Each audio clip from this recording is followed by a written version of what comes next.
नमो नमो श्री हरिदास वृंदा विपिन वास बर प्राण सर्वस्व बांके बिहारी। श्यामा श्याम जुगल रूप माधुर्य के रसिक रिझवार सुप्रेम अवतारी। परम वैराग्य निधि बसत निधि वन सदा भावना लीन सो प्रवीण भारी। कामना कल्पतरु सकल संताप हरु अग्रदास अली कल्याणकारी। जुगल नाम सौनैम जपत नित कुंज बिहारी। अवलोकत रहें केल सखी सुख के अधिकारी। गान कला गंधर्व श्याम श्यामा को तो से उत्तम भोग लगाए मोर मर कट तिमि पोष।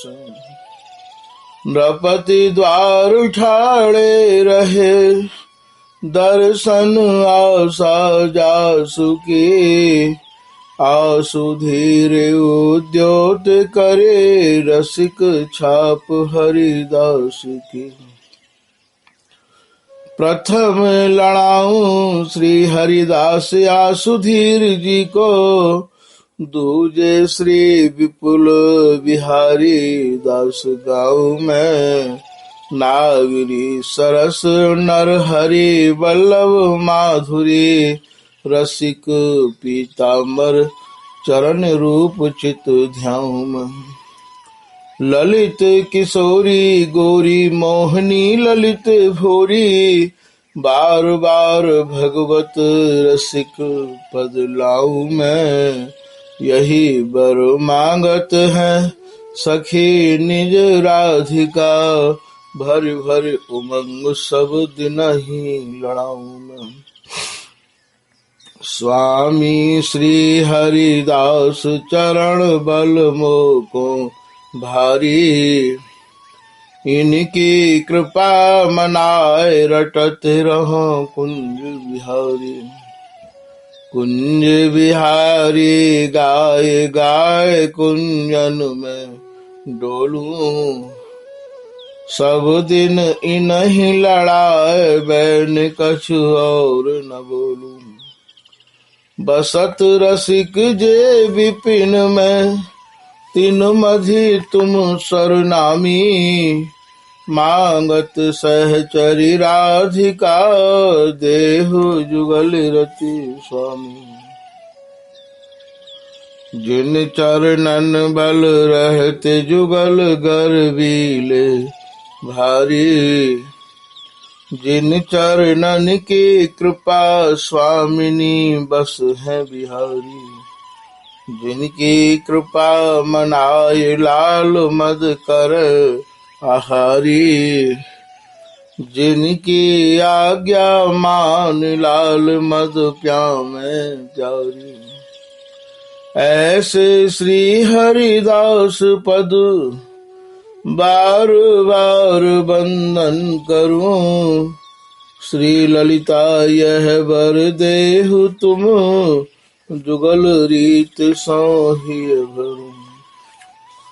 बंदों चरण बार बार राधा चरण झुके। बाबा विश्वेश्वर श्याम सुंदर कृपा भारी। बंदों चरण बाबा फक्कड़ सदा जो रहे। नाम भगवत दास करुआ व्रत धारी। बानी पढ़ाए वे मैं गान कला पाए वे मैं। सेवा सिखाए वे मैं ममत कहूँ कारी। इन्हीं की कृपा मनाए हों विपिन बसों। राधिका करत दंडवत लो हमारी। लाडली किशोरी अलबेली मम प्राण धन। अपनी कृपा सो अपनाए मोहि लीनो है। सब विधि दीने अधीन मोहि जान प्यारी। निज कर माथ धारि कै सनाथ कीनो है। प्यारी ने सनाथ कियो हाथ मम कर लियो। कही हम बिलसते जो तोई सुख दीनो है। हियो सुख सो भर्यो निरख चरणन पर्यो। रति सुख राधिका देखत नवीनो है। श्री हरदास श्री हरदास। आज के प्रसंग में श्री बिहारीदास जी महाराज कछु ऐसा वर्णन कर रहे हैं कि भैया बोलवे में कोई फायदा नहीं है। जो बोलो है बाको सिवाय दुख के सुख नहीं मिलो है। या बोलवे के ऊपर बिहारीदास जी कछु अपनो या प्रकार के अनुभव यहाँ लिख रहे हैं कि बोले कौन भलाई रे भाई। बोले कछु गांठ को जाई। बोले भैया बोलवे में कोई भी भलाई नहीं है। आज घरन में जो झगड़ो है, गुरु चेलान में जो झगड़ो है, बाप बेटा में जो झगड़ो है, माँ बेटी में जो झगड़ो है, सास बहू में यदि कोई झगड़ो है, पड़ोसी में भी यदि कोई झगड़ो है, और जहां भी यदि कोई काऊ प्रकार की लड़ाई या झगड़ो है तो वो भैया बोलवे के पीछे है। बोलवे के पीछे ही। और महाराज ये सारी लड़ाई है। तो याकू बिहारीदास जी अपने भावन में यहाँ व्यक्त कर रहे हैं कि परमार्थ के रास्ता पे चलवे वाले जो भी कोई जन होए उनको तो बहुत नहीं बोलना चाहिए, कम से कम बोलना चाहिए, यदा कदा बोलना चाहिए। बोलवे में कोई फायदा नहीं है। ऐसा ये अपने अनुभव को यहाँ हम लोग उनके काजे बता रहे हैं कि बोले कौन भलाई रे भाई। बोले कछु गांठ को जाई। बोले भैया बोलवे में कोई भी भलाई नहीं है। जो कोई बोले तो कछु गांठ को और चलो जाए। तो या हमारे भैया बोलवे में कछु एक बार को ये आप अपनो अनुभव बता रहे हैं बिहारीदास जी कि टुक पूछी मैं बाट बताई। बोले भैया एक बार जो है काहू ने मुझसे रास्ता पूछो।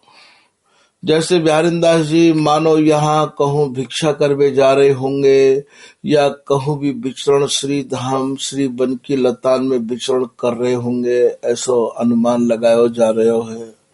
तो ऐसे बिहारीदास जी महाराज थे काहू राजा को कोई आदमी हो और वो महाराज यहाँ आयो भयो हो, बाने बिहारीदास जी महाराज थे और महाराज कोई रास्ता पूछे। मैं बाट बताई को भाव यहाँ ये है कि मोते बा ने पूछी और मैंने बाकू रास्ता बताई। पहले बड़े गांव के बड़े राजा होते हैं, छोटे गांव के छोटे राजा होते हैं। बाने बिहारीदास जी ते पूछी कि बाबा मुकु फला गांव में जानो है। बाको जो गांव हो वो यहाँ ते श्री धाम वृंदावन ते 60 किलोमीटर दूर हो, अर्थात 20 कोस हो। टुक पूछी मैं बाट बताई। पोट धरी सिर धक्के खाई। तो बापे कछु भजन हो जाने बिहारीदास जी महाराज थे रास्ता पूछी अपने गांव की। बाके मूड पे कछु विशेष भजन धरो भयो हो। बिहारीदास जी ने कृपा करके और बाकू रास्ता बता दई कि भैया ये रास्ता तेरे सीधे गांव की होनी चाहिए। महाराज वो बा रास्ता पे चलवे के काजे थोड़े से कदम बिहारीदास जी के और आगे चल रहे हैं, जैसे मानो कोई आदमी रास्ता पूछे और बातें ये कह दे कि भैया आगे ते तू ऐसे मुड़ जाइयो। तो ऐसे बिहारी दास जी कछु दूर तक बाकी संग आगे चले और आगे चल के बिहारी दास जी महाराज से वो बोलो कि बाबा आप भी तो थोड़े आगे जा रहे हो, आप तो संत हो, आप तो बाबा हो, महाराज कछु परमार्थ कर लो। मुंह पे वजन इतनो है कि मैं या वजन के मारे और महाराज बहुत ज्यादा श्रमित है गयो हूँ, थक गयो हूँ, तो आप थोड़ी दूर तक मेरे या वजन में सहायक बन जाओ बाबा, आप या ले चलो। महाराज एक तो बाकू बतावे पूछवे पे बिहारी दास जी ने रास्ता बताई और दूसरे महाराज बाने जो भजन की पोटरी है वो पोटरी बिहारी दास जी को दे दी। तो बिहारी दास जी ऐसे कह रहे हैं कि टुक पूछी मैं बाट बताई, पोट धरी सिर धके खाई।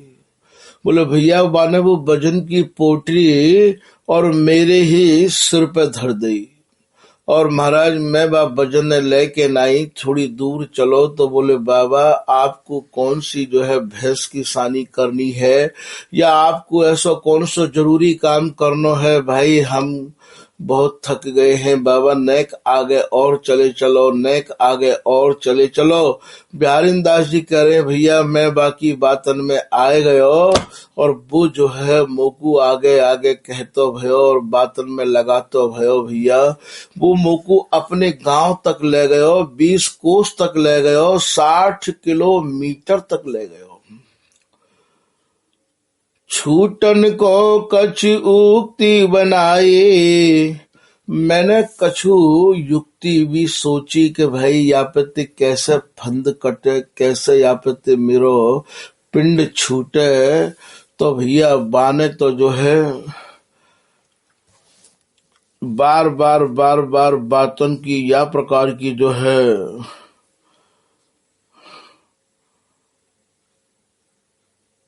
ऐसी बौछार कर दी जैसे मानो पूछो मत। और वो जो है मोकू 20 कोस तक ले गयो। चाव कुमार दमानक घाई, और वो 20 कोस तक मोकू ले जाए के नहीं, मैं भी थक गयो बाकी संग भजन ले के नहीं कि 20 कोस की मजल चलाई, गथ परमारथ लियो छुड़ाई। बोले भैया वो मुझको 20 कोस तक ले गयो और मेरो जो भजन हो पाठ हो रास्ता बतावे के चक्कर में भैया वो सब छूट गयो। मेरा भजन पाठ, मेरी जो पूंजी ही, मेरी जो संपत्ति ही, मैं भैया बातें मानो उतने समय तक माने वंचित कर दियो। गथ माने पूंजी, गथ परमार्थ लियो छुड़ाई। भैया अब काहू के संग बोलवे को समय नहीं है। बिहारी दास जी कह रहे हैं भैया अब तो जो है अपने अंतर में ही प्रिया लालते ही बात करो और काहू के भी परमार्थ के चक्कर में पड़वे को काम नहीं है। यही बात को श्री भगवत रसिक देव जी महाराज भी अपनी वाणी में कह रहे हैं कि परमार्थ व्यवहार बनो के ना बनो। बोले भैया परमार्थ है जाए तो ठीक है, नहीं है जाए तो ठीक है, सहज स्वभाव रह जाइयो। परमार्थ करवे की ज्यादा अपने मन में इच्छा मत करियो और महाराज व्यवहार में भी ज्यादा अटकवे की आवश्यकता नहीं है। सहज है जाए, मन में काहू भी प्रकार से दिक्कत ना होए, कोई प्रकार की टेंशन बाजी ना होए, तब तो व्यवहार कर लियो। नहीं कोई आवश्यकता नहीं है परमार्थ करवे की और कोई आवश्यकता नहीं है काहू व्यवहार में पड़वे की, व्यवहार के पचड़े में पड़वे की। ऐसो भगवत रसिक देव जी महाराज कह रहे हैं भैया अपनी जिह्वा ते स्वामी जी बिहारी जी को नाम रटो और नेत्रन में उन्हीं की मूर्ति की लावे की आप चेष्टा करो। काहू समय हमारे ठाकुर जी दल्लान बाग में सन 80 में और वहां को भार गुरु महाराज ने हमारे ठाकुर जी को दियो हो और महाराज वहां हमारे ठाकुर जी को भार दियो तो हमारे कछु गुरु भाई हमारे ठाकुर जी ते ईर्षा करो करते हैं।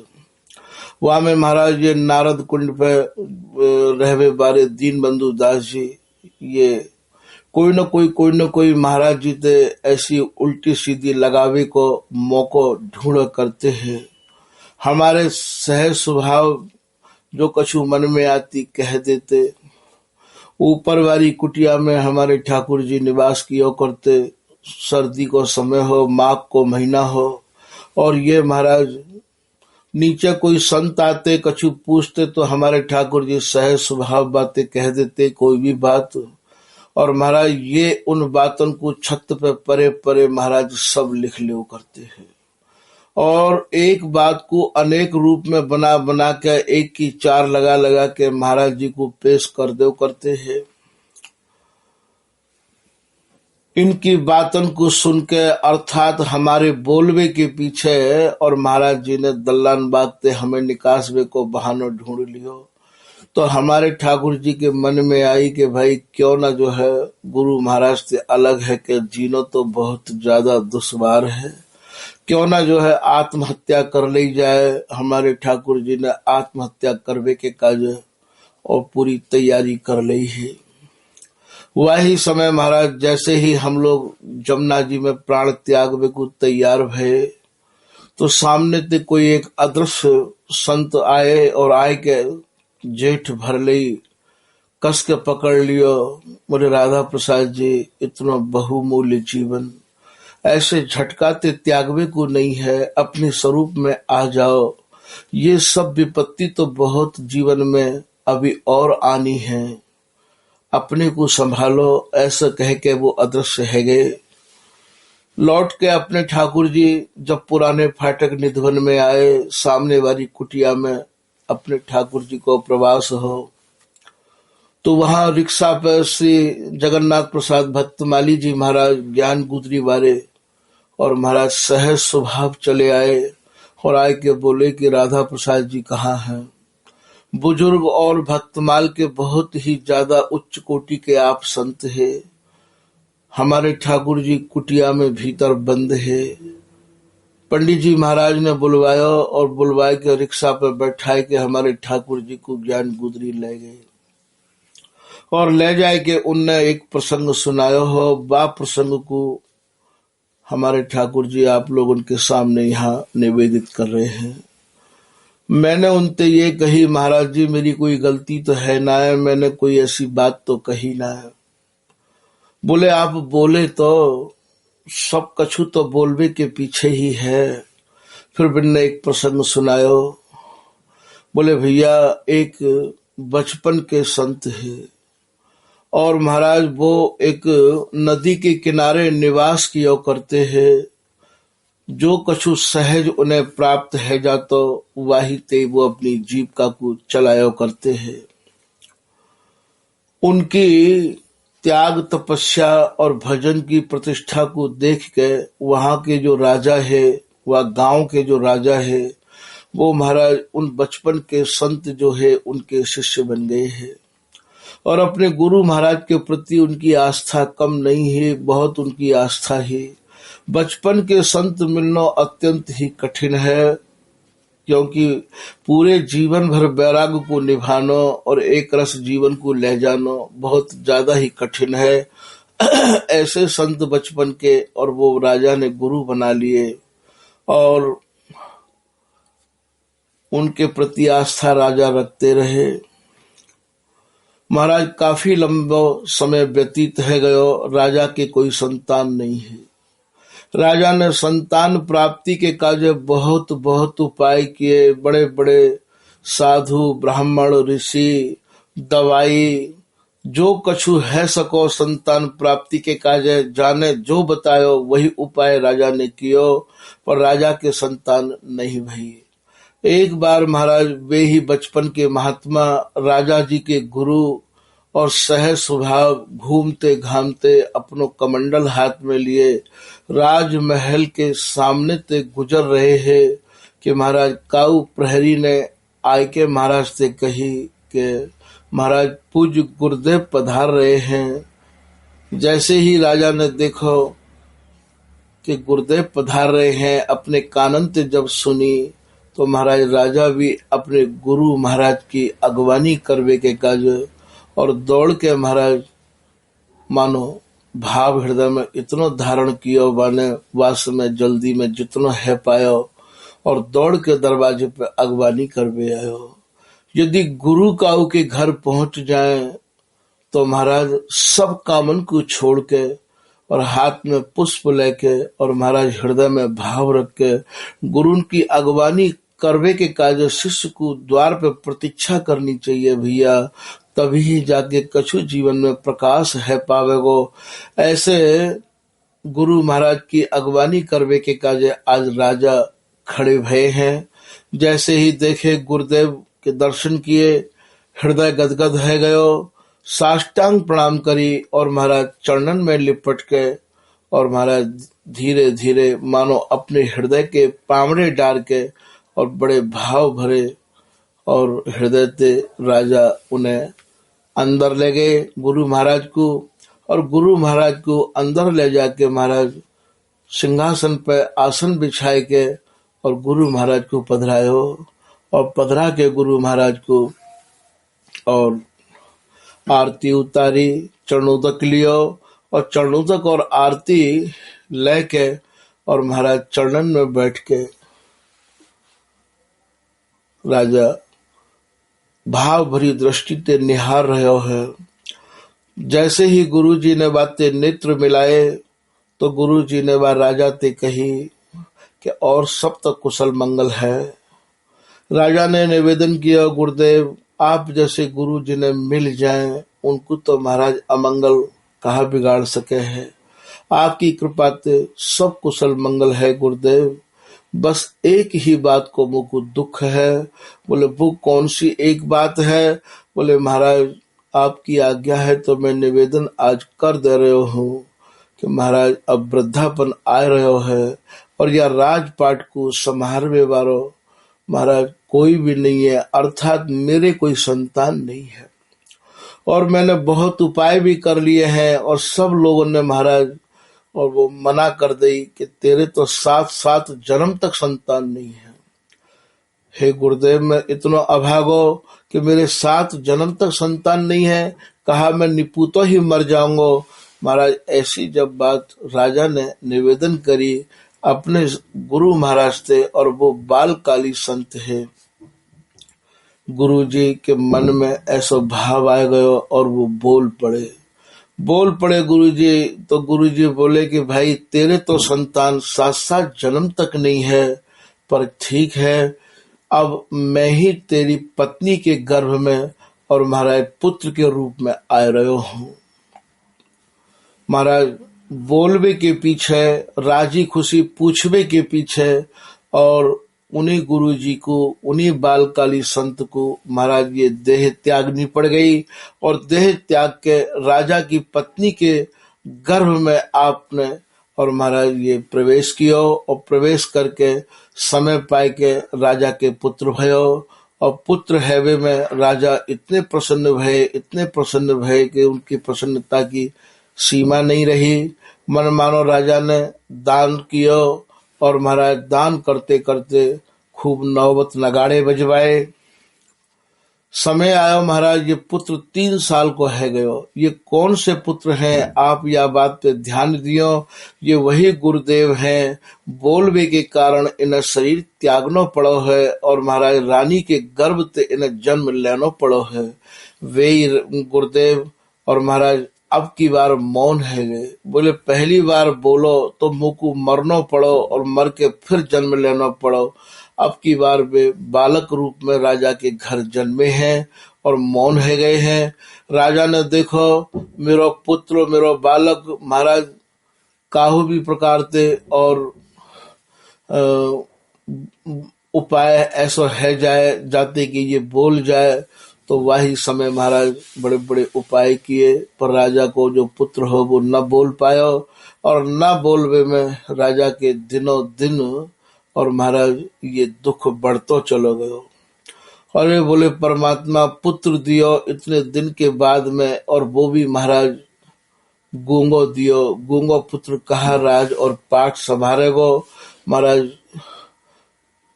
यही सोच विचार में राजा अत्यंत दुखी रहो करते हैं।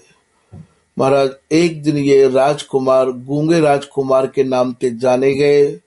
महाराज ये 15 साल के है गए, और भी राजा आयो जायो करते हैं, मिलवे जुलवे के काज एक दूसरे की महाराज ये और राजी खुशी पूछो करते हैं। एक बार और राजा ने इनको सलाह दी कि महाराज आप अपने राजकुमार को और शिकार खेलवे के काज और महाराज यहाँ कमांडो के संग में भेज देव करो, और भी राजान के पुत्र शिकार खेलवे के काज जामे हैं।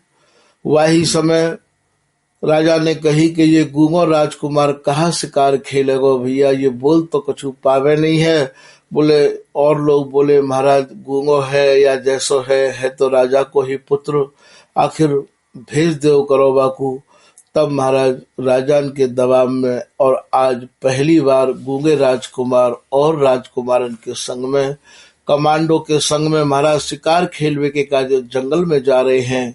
और वहां का ऊंची सी एक मट्टी की ठेक पे खड़े है के और वो कमांडो इन राजकुमारन को समझा रहे हो कि हिरन को शिकार ऐसे करना चाहिए, सिंह को शिकार ऐसे करना चाहिए। इतने ऊंचे मचान पर बैठ के और भी महाराज सिंह जो है उछाल मार देवे है, ऐसी सब महाराज शिकार की विधि समझा रहे हो कि बात चबूतरा के नीचे और कोई झरबेरिया की झाड़ी ही, और बात झाड़ी में महाराज कबूतर मैं तीतुर मैं बच्चान के और किलोल कर रहे हैं। बामे ते एक जो है निकस के चलो गयो हो, और महाराज बिन तीतुरन ते इनको जो शिकार करवे के काजे गए हैं कमांडो के संग राजान के बेटा, उनको काहू भी प्रकार से कैसो भी लेना देनो नहीं हो।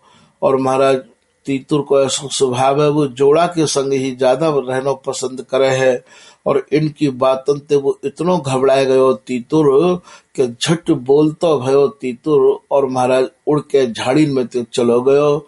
जैसे ही झाड़ीन में तीतुर बोलो और उड़ के चलवे लगो, झट कमांडो ने और महाराज आदेश कियो कि मारो यही शिकार है। महाराज वो तीतुर मार दियो गयो। झट से वो 15 साल के गूंगे राजकुमार आज बोल पड़े कि भैया मैं बोलो तो मैं मरो और तू बोलो तो तू मरो। बोले यदि तुम चुपचाप यहाँ पे बैठे रहते बोलते नहीं तो हमें का पता या झाड़ी में कौन बैठो हो, हम तो कहूँ आगे देख रहे हैं। बोले भैया बोलवे में कोई भी प्रकार को सार नहीं है। ऐसे जब कमांडो ने ये बात सुनी तो कमांडो अत्यंत प्रसन्न है के और महाराज गूंगे राजकुमार के जो आज पिताजी है राजा जी है उनके पास आयो, और आय के बाने प्रसन्नता पूर्वक आय के कही कि महाराज आप तो ये कह रहे कि मेरा पुत्र गूंगो है, मेरा राजकुमार गूंगो है। महाराज ये तो बहुत अच्छे प्रकार से बोलना जाने हैं, सबके बीच में आज जंगल में महाराज ये बोले हैं। तब तो राजा की प्रसन्नता को ठिकानो नहीं रहो। राजा ने महाराज सबरो राजकोष लुटा दियो कि बहुत प्रसन्नता को समाचार सुनायो है कि आज मेरा 15 साल को गूंगो राजकुमार और बोलो है। जब सब कछु लुट गयो, शाम को राजा अपने पुत्र को लेके बैठो और कही कि बेटा मैं 15 साल से आपकी प्रतीक्षा कर रहे हूँ, आप बिल्कुल भी बोल नहीं पाओ हो।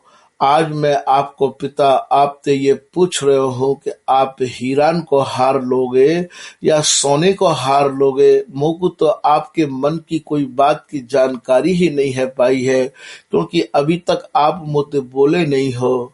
महाराज वो राजकुमार फिर नहीं बोले, वो राजकुमार फिर नहीं बोले।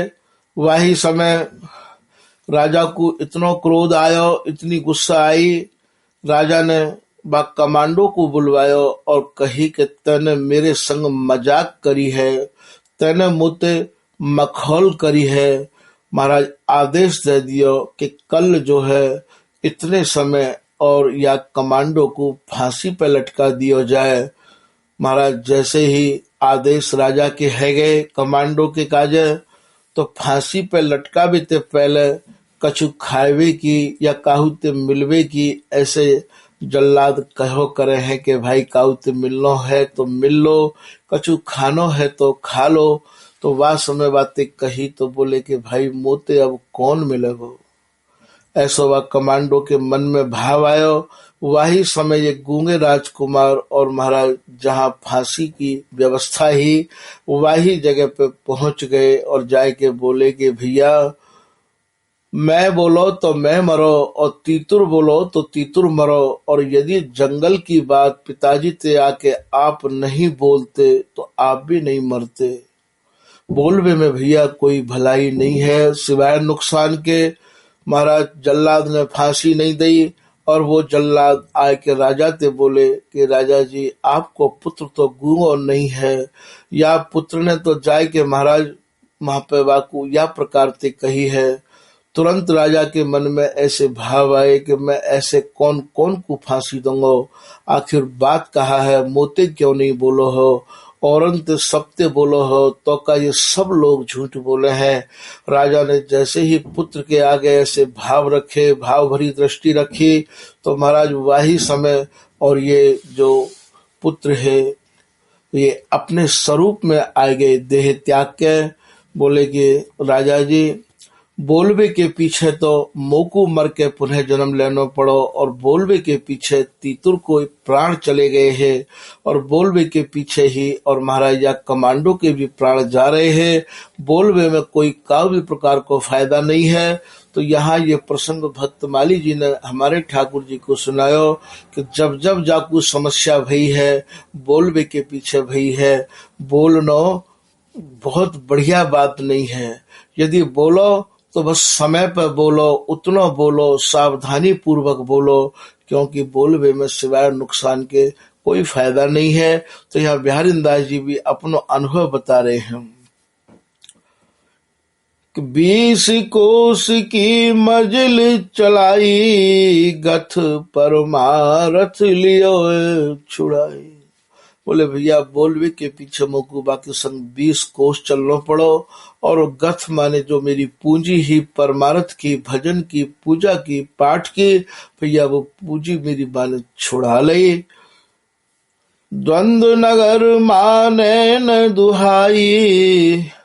और भैया जब मैं वहां पहुंच गया बाकी संग में, तो वो जो नगर हो, वो जो गांव हो, वो महाराज द्वंदीन को नगर हो, द्वंदीन को गांव हो। मैंने उनते जब ये बात कही कि तुम्हारा आदमी मोते कछु पूछन लगो, तो मैंने याकू रास्ता बता दी, और वह रास्ता बतावे के चक्कर में और ये मुँह को यहाँ तक ले आयो। भैया याकू ऐसे नहीं करनो रहो।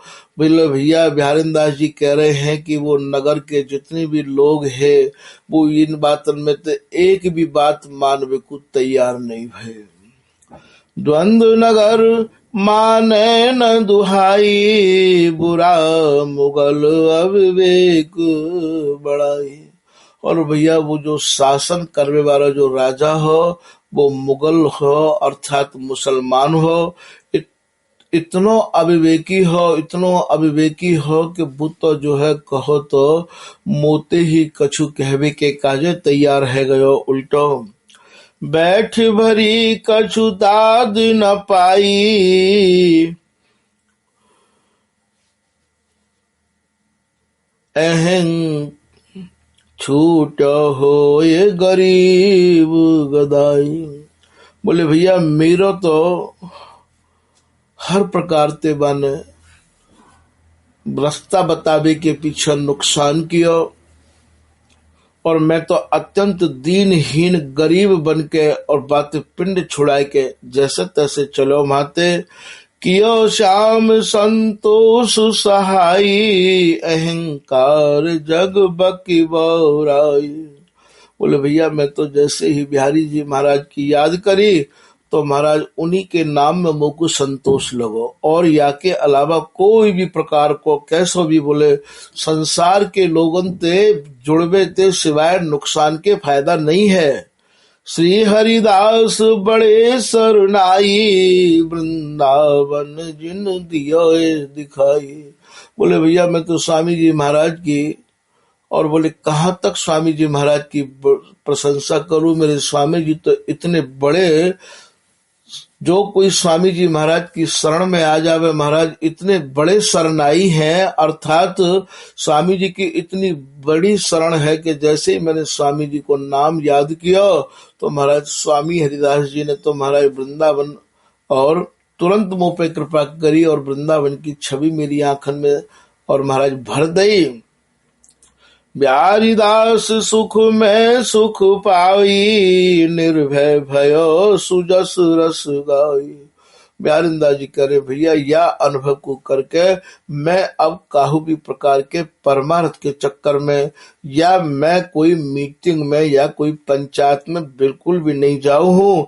मैं तो महाराज नित्य नव नवायमान सुखन में भीजो रहा हूँ और स्वामी जी ने मुझको निर्भय कर दिया है और स्वामी जी के सुजस को स्वामी जी के रस को गाय गाय के ही जीव हूँ भैया। मैं या लेवे देवे के चक्कर में नहीं पड़ू हूँ। लेना एक न देना दो, बोले ना एक ले में ना हम दो दे में, झूठी धामस धूमस होए। बोले भैया हम धामस धूमस के चक्कर में भी नहीं पड़े हैं। क्यों? जितनो भी कछु है ये सब महाराज बोलवे के पीछे है। महाभारत भी भयो है तो भैया ये बोलवे के पीछे भयो है। कहा दरकार ही द्रौपदी को इतने ऊंचे सुर बोलवे की, जा समय द्रौपदी के महल को देखवे के काजे दुर्योधन आए हैं तो महाराज बाकी जो बनावट ही महल की, बाकी जो फर्श है वो ऐसे लग रहे हैं जैसे मानो जलमय है का जल है का। उन्हीं फर्शन को देख के दुर्योधन को जब चकाचौंधी लग गई ही तो द्रौपदी ऊपर से महल पर बैठी बैठी खिलखिलाए के हंसी और महाराज खिलखिलाए के द्रौपदी कह रही है कि अंधे की अंधी संतान। और यही बात के पीछे और महाराज दुर्योधन इतना नाराज भयो कि मेरी इतनी मजाक उड़ाई है, इतना मखौल बनायो है, महाराज ये महाभारत ठन गयो। तो या बोली को महाराज संभार के रखनो ही सबसे बड़ो भजन है। बोली के पीछे महाभारत भयो और बोली के पीछे ही सीता को हरण भयो। जा समय महाराज ये भगवान श्री राम सीता और लक्ष्मण को लेके पंचवटी पहुंचे हैं तो लक्ष्मण ते राम कह रहे हैं कि भैया लक्ष्मण ये भयानक राक्षसन ते घिरा भयो, ये पंचवटी जंगल है और हम जा उद्देश्य को लेके आए हैं, बा उद्देश्य की पूर्ति भी यही ते संभव है। भैया अब यही कछु दिन निवास करनो है। और जा समय महाराज ये शूर्पणखा आई और माया को ये मृग बन के आयो तो बा माया के मृग के पीछे जब सीता ने हथ ठान ली तो महाराज राम को जानो पड़ो। तो राम जो है लक्ष्मण के यही कह के गए कि तुम सीता को अकेली मत छोड़ियो। और महाराज वो मायावी मृग ने जब हा लक्ष्मण की आवाज लगाई तो सीता ने जब अपने कानन में ये आवाज सुनी तो सीता ने लक्ष्मण से कही कि आपके भैया राम पे विपत्ति आई है, जाओ भैया लक्ष्मण और अपने भैया की आप विपत्ति में और सहायता करो। जबकि लक्ष्मण ऐसे भी कह रहे हैं कि भ्रकुटी विलास विश्व लय हुई, जिनकी भ्रकुटी टेढ़ी है वे मात्र थे और संसार में प्रलय आ जाए है माते, उनके ऊपर विपत्ति कैसे आ सके है। फिर भी महाराज सीता नहीं मानी और गोस्वामी तुलसीदास जी महाराज अपने शब्दन में ऐसे कह रहे हैं कि मरम बचन जब सीता बोली, हरि प्रेरित लक्ष्मण मति डोली। सीता ने घाव करवे बारे, चुभवे बारे, गड़वे बारे, लगवे बारे शब्द ऐसे कहे लक्ष्मण ते, ऐसे कहे महाराज के लक्ष्मण के नीचे ते लेके ऊपर तक लक्ष्मण हिल गए। यहाँ तक वाल्मीकि रामायण में तो ऐसा वर्णन आवे है कि लक्ष्मण ते सीता ने ऐसे कही कि मैं तुम्हारी मंत्रणा को समझ गई हूँ लक्ष्मण, तुम वन में क्यों आए हो, भरत ने तो वहां राज ले लिया है और तुम यहाँ राम को मरवाए के मेरे ऊपर राज करना चाहो। अरे तुम समझ लियो, मैं महाराज तुम्हारे हाथ नहीं आऊंगी, चाहे जमीन फट जाएगी तो बामें समा जाऊंगी। महाराज मैं कैसे भी आत्महत्या करके और महाराज प्राण त्याग दूंगी, पर तुम्हारे हाथ नहीं आऊंगी। ऐसे शब्द जब लक्ष्मण ते कहे, चुभवे बारे गढ़वे बारे मरम वचन जब सीता बोली, तो हरि प्रेरित लक्ष्मण मति डोली। महाराज लक्ष्मण की मति डोल गई, अर्थात बोलवे के पीछे ही सीता को हरण भयो, बोलवे के पीछे ही महाभारत भयो और बोलवे के पीछे ही सीता को हरण भयो। जब जब कोई समस्या खड़ी होवे है और जहां जहां समस्या खड़ी होवे तो भैया बोलवे के पीछे ही खड़ी होवे है। हमारे ठाकुर जी एक बार करय आश्रम, जो बाबा श्री रामदास जी, उनके गुरु बाबा श्री राम रतन दास जी बहुत उच्च कोटि के संत भये हैं। ये मुरैना और ग्वालियर के बीच में एक टेकरी नाम की जगह है, वह टेकरी नाम की जगह ते भी बहुत भीतर जंगल में जानो पड़े है। वह स्थान को नाम करय आश्रम है। तो बाबा श्री रामदास जी को हमारे ठाकुर जी पर अत्यंत ही अनुग्रह हो, बहुत ही प्यार हो, बहुत सिद्ध कोटि के संत है जिनने वर्तमान समय में शेर को दीक्षा दी है। ऐसे रामदास जी को कछु सानिध्य या दास को प्राप्त भयो काउ समय। तो बाबा महाराज के पास रहने के बाद जब हमारे ठाकुर जी वृंदावन के लिए आवे की तैयारी कर रहे तो बाबा महाराज बोले कि बिगर गाड़ी के जावे जान नहीं देंगे, तो गाड़ी आवे में कछु समय लग रहे हो। तो हमारे ठाकुर जी को खाली रहवे को अभ्यास तो है नहीं। वह समय मन में आई कि चलो परिक्रमा ही लगा लें। वह परिक्रमा में कछु विशेष बातें लिखी हुई ही।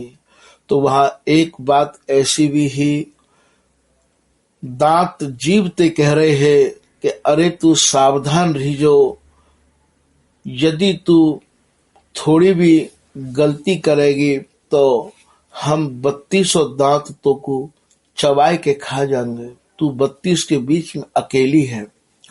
तो पलट के जीव दांतन ते कह रही है कि भले मैं 32 के बीच में अकेली हूं, पर यदि मैंने एक भी जवान हला दी, कछु भी उल्टा सीधा बोल दियो तो मैं 32 दांतन न तोड़वा दूंगी। कह करे हैं घर में कि अब की बार बोल तेरे मोहड़े तोड़े एकदम। तो यहाँ ये जीव महाराज अत्यंत ही जाके काम दो है, दोनों खतरनाक है। आंख हमारी दो है, काम एक ही है। नाक के छिद्र दो है, काम एक ही है। और महाराज कान हमारे दो है, काम एक ही है।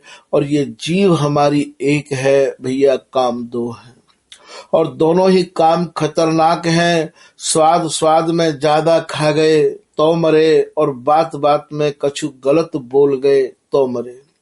या जीव को संभाल के रखना ही पहली प्राथमिकता है भजन की भैया। जिनने अपनी जिह्वा को संभाल लियो है महाराज, वो जान लो खुद को अपने को संभर गए हैं। ये जीव अत्यंत ही महाराज घातक है। ये दोनों ही काम जाके अत्यंत ही और महाराज विचित्र है। रहीम जी को यहाँ दोहा याद आ गयो है। रहीम जी कह रहे हैं अपने दोहा में कि रही मन जे ब्याबावरी, कह गए ताल बेताल, आप कह भीतर गई, जूती खाए कपाल। बोले भैया ये जीव ऐसी बाबरी है कि महाराज कह के महाराज उल्टे सीधे शब्द यदि ये भीतर चली जाए, ये तो मानो दांतन के चैनल में बंद है जाए है। और जो जूता पड़े हैं महाराज, वो शरीर को झेलने पड़े, खोपड़ी को झेलने पड़े, कपार को झेलने पड़े। तो भैया या जीव है या बोली है, संभार के रखी हो। जो कछु है महाराज बोली में ही है। गोली भी यदि चले हैं तो महाराज या बोली में ही चले हैं। यदि आप या बोली को संभार के रखोगे तो महाराज सब तरह से आपको जीवन धन्य है जाएगो। और यदि बोली यदि संभार के नहीं रखी तो महाराज बहुत बड़ो नुकसान है सके। जितने जितने लोगों को नुकसान भयो है तो महाराज बोल के पीछे भयो है। तो हम लोगों को बोल महाराज बोलन पे कंट्रोल रखना चाहिए। आगे श्री बिहारी दास जी महाराज कह रहे हैं कि क्यों बोला मैं बोल बिगूचा। बोले भैया क्यों बोलो, बोलवे में जितनी उलझन है, बोलवे में जितनी कठिनाइयों को सामना करना पड़े है। बोले भैया मत बोलो, ज्यादा मत बोलो, उतनो ही बोलो जैसे 100 चोट सुनार की और 1 चोट लोहार की। यदा कदा बोलना चाहिए और महाराज सार गर्भित बोलना चाहिए, ज्यादा नहीं बोलना चाहिए। तो क्यों बोला मैं बोल बिगूचा, पिछले पद में सब सुख सूचा। बोले भैया बोलवे में कौन कौन से सुख है, कौन कौन से दुख है, पिछले वृत्त जो आपको वृत्तांत सुनायो है, जो दृष्टांत सुनायो है, जो अब तक आप पूरा प्रसंग सुन पाए हो, भैया बोलवे के पीछे हमने आपको पूरा प्रसंग सुना दिया है। जो बोला सो तही ते दूचा। बोले भैया कभी कभी आपने घर में भी ऐसा देखो होगो, पति पत्नी में झगड़ो है जाए, यदि पत्नी कछु अनर्गल बोल जाए तो वह समय बाकी दुचाई है जाए। दूचा माने दुचाई, दुचाई माने पिटाई। बोले कहें कि अब की बार बोल तो को हवाल दौचू या हवाल पीटू तो बोले जो बोला सो तही ते दूचा, या ते अब अनबोलन रूचा। प्यारंदा जी कह रहे भैया मोकू तो अब बोलबा बढ़िया लगे ही नहीं है, मैं तो अब बोलना नहीं चाहूँ, मोकू तो अनबोलना ही ज्यादा अच्छा लगे। मेरा तो स्वभाव बन गयो है कि बोलवे में मोकू अब कोई प्रकार को कैसा भी फायदा नहीं है, एक बार बोल के ही और मोकू ये अनुभव है गयो है। जो भी कछु है महाराज यदि बोलनो ही है तो फिर इतनो क्यों बोलो, बोलो तो महाराज कभी कभी बोलो। री तो बोले भरो न बोले, जो बोले तो संशय खोले। बोले महाराज जब भी बोले है तो री तो ही बोले है। बोलवे को महाराज मतलब बतावो, बतावे को महाराज अर्थ है समझावो। ये महाराज तभी तक समझायो जाए है काउ दूसरे को जब तक अपनो स्वरूप हम स्वयं नहीं समझ पावे हैं। जब हम अपनो स्वरूप समझ लेंगे, जब हमारी समझ में कछु आ जाएगा तो ये समझाना बंद है जाएगा महाराज। वह समय समझावे की बिल्कुल भी इच्छा मन में उत्पन्न नहीं होवेगी, और यदि होवेगी भी बात समय समझाओगे तो सामने वाले की समझ में भी झट आ जाएगा। ऐसा महाराज अनुभव को लिखो भयो कछु ये 4 लाइन को, और विशेष प्रकरण है कि समझावी क्या समझावेगा। समझो भयो आदमी समझावे के चक्कर में नहीं पड़े हैं। समझावी क्या समझावेगा, वह समझ समझ चुप होवेगा। समझो भयो आदमी तो सामने वाले को समझ समझ के चुप है जाएगा। बाय सामने वाले के स्वरूप को समझने में देर नहीं लगेगी, और वो ये जान जाएगा कि यार अब तक जो नहीं समझो है बाकू का समझाओगे, याकू तो दिनों दिन समझते चले जाओ। समझावी क्या समझावेगा, वह समझ समझ चुप होवेगा। समझावेगा वह तब तक ही जब तक खुद समझ न पावेगा।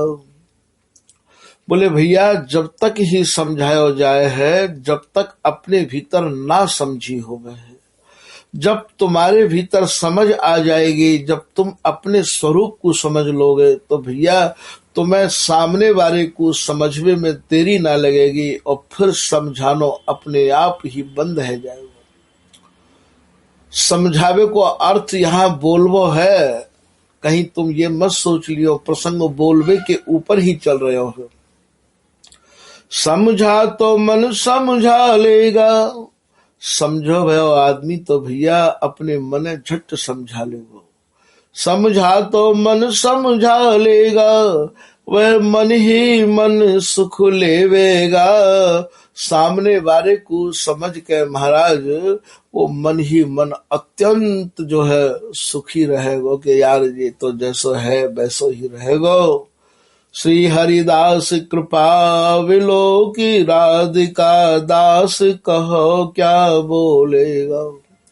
बोले भैया जहाँ पे स्वामी जी की कृपा है गई है, जो स्वामी जी की कृपा से जो अपने स्वरूप को समझ गए हैं, वो भैया बोलवो पसंद नहीं करे, और यहाँ तक कि महाराज वो बोलवो भी पसंद नहीं कर रहे हैं, और वो जहां तहां डोलवो भी बेमतलब फालतू को डोलवो भी पसंद नहीं कर रहे हैं। क्योंकि बोलवो और डोलवो तभी तक है जब तक अपने स्वरूप को हम नहीं समझ पाए हैं। तो जो बोला सो तही ते दूचा, या ते अब अनबोलन रूचा। बोले भैया जो जो बोलो है भाई की दुचाई भई है। बिहारीदास जी कह रहे भैया मोकू तो अब अनबोलनो अच्छो लगे हैं, मैं तो अब बोलवे को ज्यादा तैयार भी नहीं हूँ। री तो बोले भरो न बोले, जो बोले तो संसार खोले। बोले जब जब बोले भैया तो रीतो बोले, खाली बोले, भरो भयो यदि कोई भी मिल जाएगा तो वो नहीं बोले है। महाराज समुद्र में तो कितनों भी जल भरो हो, फिर भी समुद्र अपनी मर्यादा में रहे आवे हैं। जब जब भी उमड़ के आवे तो महाराज ये पोखर और तालाब ही उमड़ के आवे है। तो रीतो बोले भरो न बोले, ये कथा और भागवत और महाराज जितनी भी चीजें हैं ये तभी तक बोली जाए हैं जब तक इनको रसास्वादन स्वयं नहीं कर पावे है। और जब इनको स्वाद स्वयं में लेना शुरू हो जाएगा तो महाराज अपने आप ही कहना बंद हो जाएगा। महाराज जब जब भी सुख और शांति की अनुभूति होगी तो सहबे में होगी, कहवे में नहीं होगी। झगड़ो सबरो कहवे में है, शांति को साम्राज्य सहबे में है। जब बोध है जाएगो और महाराज सहबो आ जाएगो तो कहवो अपने आप ही बंद है जाएगो। जिन जिन को मिलो है तो चुप रहवे में मिलो है। काहू गूंगे ते आप यदि पूछो कि गुलाब जामुन को स्वाद कैसो है। बिहारीदास जी अपने भावन को लिख रहे हैं को गूंगे गूंगो गुड़ मुंह मूंद खाई, जाने जाकी जीव मिठाई। गूंगे आदमी ते पूछो कि गुड़ को स्वाद कैसो है, गुलाब जामुन को स्वाद कैसो है। महाराज वो कछु भी नहीं बता पावे है, हल्को सो कोई इशारो कर दे तो कर दे। महाराज गूंगे की बात को गूंगो तो समझे है। ठीक घायल की गति घायल जाने वाली बात है भैया। तो ये जो कृपा है, ये जो रस है, ये जो आनंद है, ये जो सुख है महाराज ये गूंगे इनको है, बोलवे वारन को नहीं है। महाराज यदि कोई हमसे रास्ता पूछे तो भी हमें चुप ही रहना चाहिए, और यदि कोई और अच्छा भलो कैसो भी पूछे तो हमें चुप रहना चाहिए। क्योंकि परमार्थ देश में प्रवेश करने के काजे मौन रहनो, चुप रहनो, महाराज न बोलनो ही सबसे ज्यादा कारगर है। जो भी कछु झंझट है वो सब बोलवे में है। तो रीतो बोले भरो न बोले, जो बोले तो संसो खोले। महाराज जब भी बोले तब खाली ही बोले है, भरे भय तो नहीं बोल पावे हैं। यदि कभी भरे भय इनके मुख से यदि बोल निकस जाए तो सारे संशय, सारे संदेह, सारे भ्रम और महाराज सारे कलेश वही समय दूर है जाए हैं। तो स्वामी हरिदास जी महाराज के और जो रसिक जन है या रस के रसिक या पथ के पथिक जो भी है, उन लोगों को अपने बोलबे पे महाराज कंट्रोल करना चाहिए, अपनी जबान पे लगाम लगा के रहना चाहिए। बस ज्यादा से ज्यादा चुप रहने की चेष्टा ही करना चाहिए। बोल भर में भुलानो बोल न जानो, बिहारी दास मन सो मनु मानो। बिहारी दास जी कह रहे भैया मेरे तो सारे भ्रम दूर है गए हैं, मैं अब बोलबो पसंद ही नहीं करूँ हूँ, मेरे तो सारे भ्रम दूर है गए हैं। भर में भुलानो, मेरा तो भ्रम जो है और मैं तो अपने भ्रमण को दूर कर चुका हूँ भैया। बोल न जानो, मैं तो अब बोलबो जानू ही नहीं हूँ। बिहारी दास मन सो मनु मान्यो। बिहारी दास जी कह रहे भैया अब मेरो मन मेरी बात को मानवे लग गयो है। बिहारी दास मन सौ कहे अब न लगाऊं तोय, जस गाऊं हरिदास को तय सुख दीनो मोए। बोले भैया अब या मन को मैं अन्यत्र नहीं लगाऊंगा। भली करी यानी स्वामी जी महाराज में और अपनो सर्वस्व न्योछावर करके ये लग गयो। तो बिहारी दास जी कह रहे भैया मैं अब यह मन को अन्यत्र नहीं लगाऊंगा, चाहे जो भी कछु हो। तो यहाँ बोलबे के पीछे बिहारी दास जी महाराज ने इतना सब बताया है। बोले भैया यदि बोलना ही है तो यदा कदा बोलो और मीठी आवाज बोलो। महाराज एक सेठ जी है, उनके 4 पुत्र है। 4 पुत्र है सेठ जी के। सेठ जी अत्यंत ही बुद्धिजीवी है। 4 पुत्रन की 4 बहू ही। एक समय ऐसा आयो कि सेठानी चल बसी। जैसे ही सेठानी चल बसी तो सेठ जी ने महाराज वो जो घर की चाबी है सेठ जी ने अपनी जेब में डाल ली। अपनी जेब में जब मम्मी के मरने के बाद में चाबी डाल ली तो बहू सवेरे की रोटी संजा को गर्म करके सेठ जी को दे देती। सब्जी बच जाती तो सब्जी को सवेरे शाम की गर्म कर करा के ऐसे ही सेठ जी को दे दे करती। बुद्धिजीवी सेठ जी महाराज समझते देर ना लगे। उनने बहुन ते क्रम ते पूछी कि बेटियों तुम्हें मोते कोई परेशानी है का, मोते कोई दिक्कत है का, मोते कोई टेंशन है का। बोले नहीं पिताजी सब नॉर्मल है, ऐसी कोई बात नहीं है। महाराज सेठ जी ने अपने बेटान को बुलाया और बेटान से भी पूछी कि तुम तो इनके संग रहे आओ हो, मोते कोई परेशानी है का आप लोगों को। तो पुत्रन ने भी ये कह दी कि पिताजी ऐसी तो कोई भी बात नहीं है। पिताजी बोले बेटा बात तो है, तुम्हारी माँ के मरने के बाद में मेरी वो केयर नहीं है जो पहले थी। बात तो है बेटा। बच्चन ने सबन ने मना कर दी। तब बड़े बेटा ने हिम्मत करके कही कि पिताजी बात तो है। बोले क्या बात है बेटा। बोले बात पिताजी चाबी की है। बोले माताजी के मरने के बाद में चाबी आपने अपनी जेब में क्यों डाल ली। घर में काहू भी 4 बहुन में थे, मुखिया काहू एक को बना देते। यह बात की बात है पिताजी। पिताजी ने कही कि बेटा एक बार बहुन को बुला दो, सब बेटा इकट्ठे है जाओ। पिताजी ने कछु 2-4 रिश्तेदार भी बुला लिए। बोले बेटियों चाबी के पीछे मन मैला मत करो। शरीर छूटने पर महाराज यहाँ से कोई एक तिनका भी लेकर के नहीं जाता है। चाबी लेके मैं कैसे चला जाऊंगा। चाबी तो राजी राजी गैर राजी मुँह को सौंपनी ही होगी। बेटियों अब मेरो कछु मन में प्रश्न है, वह प्रश्न को मुँह को सटीक उत्तर मिल जाए, मैं कल चाबी वाही को सौंप दूंगा। बहू ने एक स्वरते कही पिताजी आपको कौन सा प्रश्न है।